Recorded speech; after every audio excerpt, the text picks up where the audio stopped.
तो भगवान श्री कृष्ण कहते हैं मैया भूख लगी है, नेक मक्खन खवाए दे। मैया लाला को गोद में बिठाती है और लाला को मक्खन खवाती है। मैया के हाथ से मक्खन खाए के भगवान तृप्त हो रहे। सोचिए जगत के पालनहार का पेट मैया यशोदा को भरने का मौका मिला। भोग लगा रही अपने हाथों से खा और कन्हैया खा रहे हैं। धन्य है प्रभु। थोड़ा बड़े भाई भगवान तो भगवान बाल लीला कर रहे हैं। बाल लीला मतलब मस्ती। बाल लीला मतलब छोटे छोटे बच्चों की हरकत क्या होती है, ऊधम करते हैं, शरारत। क्या करते हैं बच्चे? मस्ती कर रहे हैं। क्या कर रहे हैं? घर घर घुस के माखन निकाल रहे हैं मटकी से और खा रहे हैं और ग्वाल वालों को खिला रहे हैं और बची मटकी तोड़ और दे रहे हैं। सखियां दौड़ी दौड़ी, ए मैया मैया यशोदा सुनियो, का है गो लाला, का है गो सखी, अरे तेरे लाला ने घर में घुस के सबरो माखन खाई लियो। मैया बोली मक्खन खाए लियो तो तुमने बापू डांटो ना है? अरे मैया वत्सान मुंचन क्वचित समय क्रौश संजात हासा स्तेयम स्वादवत्यथ दधिपयः कल्पितैः स्तेय योगैः मरकान भोक्षण विभजति सचेन्नात्ति भाण्डम भिन्नति द्रव्यालाभे सग्रह कुपितो यात्युपक्रोशतो कान। हे मैया तेरे लाला ने जब हम याकू डांटे तो हंस देता है हमें देखकर।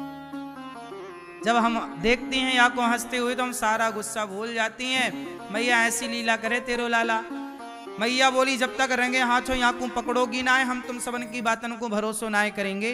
अब भगवान श्री कृष्ण को पकड़ने के लिए गोपियों ने प्लान बनाया। मटकी के ऊपर ऊपर घंटी लटकाई दी सारी गोपियों ने। कन्हैया आएगा घंटी बजेगी पकड़ लेंगे। पर भगवान ने दोस्ती कर ली घंटी से। भगवान तो भगवान है। जब माखन चुराने गए तो घंटी लटकी। भगवान बोले काय घंटी, राम राम, कैसे लटक रही हो, मंदिर में जगह कम पड़ गई? घंटी बोली प्रभु आओ, ये गोपी ने लटका रखा है। काहे के लिए? आपको पकड़ने के लिए। तो भगवान बोले घंटी तुम किसकी पार्टी में हो, हमारी की गोपी की? घंटी बोली प्रभु हम तो आपके ही हैं। अच्छा मंदिर में घंटी क्यों बजाई जाती है? बताओ घंटी किसका अवतार है, किसका स्वरूप होती है घंटी? जोर से।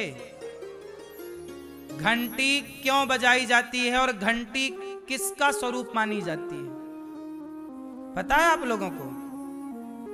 मंदिर में जो घंटी है वो घंटी गरुण जी का रूप मानी जाती है। कहते हैं गरुण जी जब उड़ते हैं, भगवान का वाहन है ना गरुण जी, तो गरुण जी जब चलते हैं तो उनके पंखों से वेद की ध्वनि निकलती है। इसलिए भगवान को भोग लगाते समय घंटी गरुण की घंटी बजती है, ताकि भगवान हम तो नहीं जानते, पढ़े लिखे नहीं हैं वेद इत्यादि, लेकिन ये घंटी की आवाज ध्वनि टन टन जब सुनो तो ये मान लो कि ये वेद निकल रहे हैं, आप इसे स्वीकार कर लो। तो घंटी गरुण जी ही घंटी के अवतार में प्रकट हुए। इसलिए आपने प्राचीन घंटियों में देखा होगा गरुण जी होते हैं, है ना? घंटी में कौन बने रहते हैं? गरुण जी।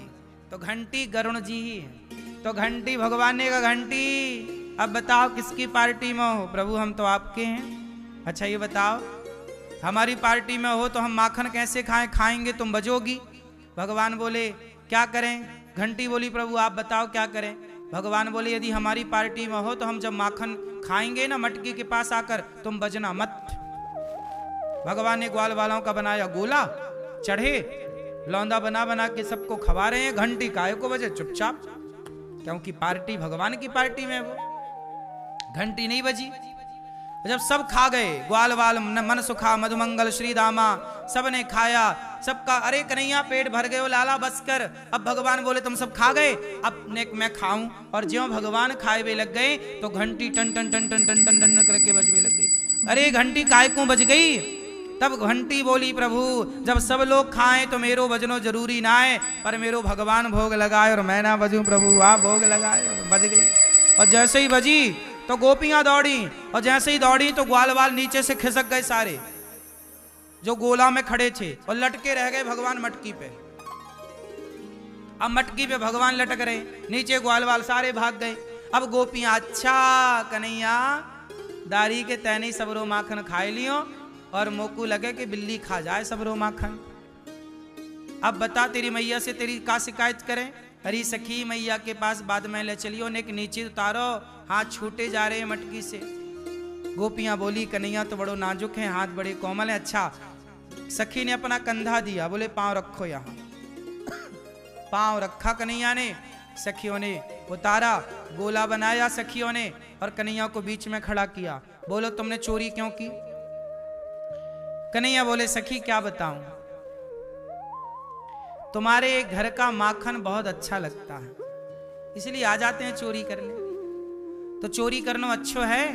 अरे सखी वैसे तो मैया खूब माखन खवाए, पर सही बताऊं चोरी के माखन में जो स्वाद आए ना, वो मैया के माखन में स्वाद ना आए। चोरी के माखन में ही स्वाद आए मैया सखी मोकू तो।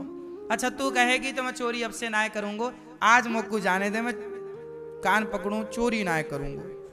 ना ऐसे ना जाने देंगे लाला, तुम कैसे जाने दोगी? थोड़ा नाचो हमारे लिए, थोड़ा हमें नाच के दिखाओ।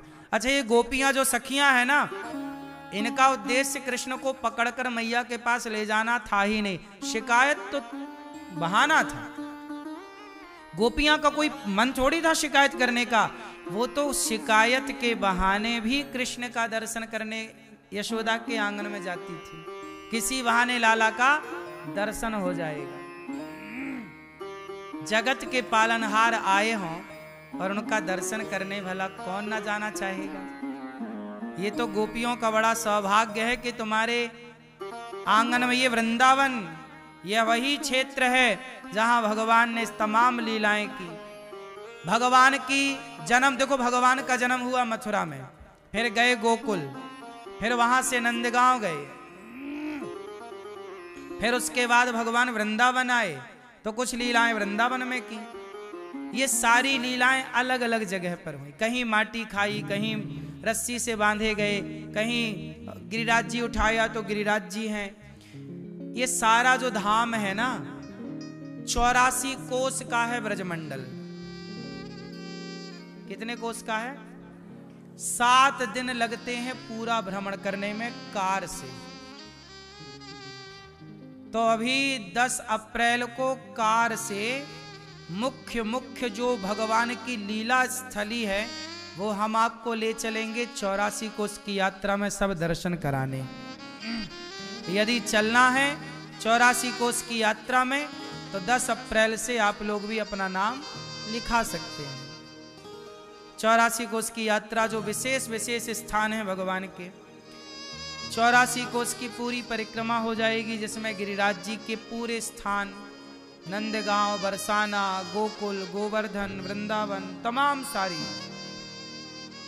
कोई जो स्थान आपने जहां भगवान कृष्ण का राधा जी से विवाह हुआ, भांडीर वट, वो भी दर्शन कराएंगे हम आपको।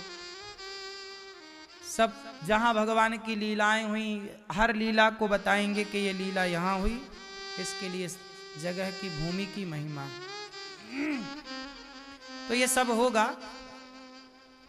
तो भगवान की गोपियां शिकायत नहीं करती, वो तो भगवान के रूप का आनंद ले रही हैं, दर्शन का आनंद ले रही हैं, और शिकायत एक बहाना है। गोपियां भगवान को कहती हैं तुम हमारे लिए नाचो। भगवान बोले नाचेंगे तो क्या दोगी? बोले छाछ। ठीक है, थोड़ा नमक डाल देना। सोचिए, काला नमक डालकर छाछ में भगवान पी रहे हैं, या तो फिर मीठी छाछ वो मिश्री डालकर पी रहे हैं। जो परमात्मा संसार को न चाहे, जो भगवान पलकें झपकाएं तो प्रलय हो जाए और आंखें खोलें तो सृष्टि उत्पन्न हो जाए, वो भगवान आज छाछ के लिए गोपियों के आगे नाच रहा है। धन्य है ईश्वर। ये भगवान की भगवत्ता है कि भगवान भक्तों से इतना प्रेम करते हैं, इतना प्रेम करते हैं भगवान अपने भक्तों से कि पूछो मत। भगवान अपने भक्तों के लिए नाच रहे हैं, ऐसी लीला है भगवान की। ऐसी बाल एक दिन भगवान मिट्टी खाए। मिट्टी कहाँ खाए? ब्रह्मांड घाट में। वहां भी 84 कोस की यात्रा जब चलेगी तो वो जगह भी आपको बताएंगे जहां भगवान ने मिट्टी खाई। मिट्टी खाई वो अलग जगह है, वो गोकुल के उस समय भगवान गोकुल में थे। वो गोकुल के पास यमुना के तट पर एक जगह है, उसका नाम है ब्रह्मांड घाट। तो ब्रह्मांड घाट, वहां भगवान ने मिट्टी खाई। मैया बोली छेवरे लाल तेने माटी खाई है, मुंह खोल आ। इतना सा मुंह खोला तो पूरा ब्रह्मांड नजर आ गया, पूरा ब्रह्मांड मुंह में नजर आया। इसलिए उस जगह का नाम पड़ा ब्रह्मांड घाट। अतल वितल सुतल तलातल रसातल महातल भूर भुवा स्वाहा, सत्यलोक तपलोक महरलोक जनलोक सब नजर आया।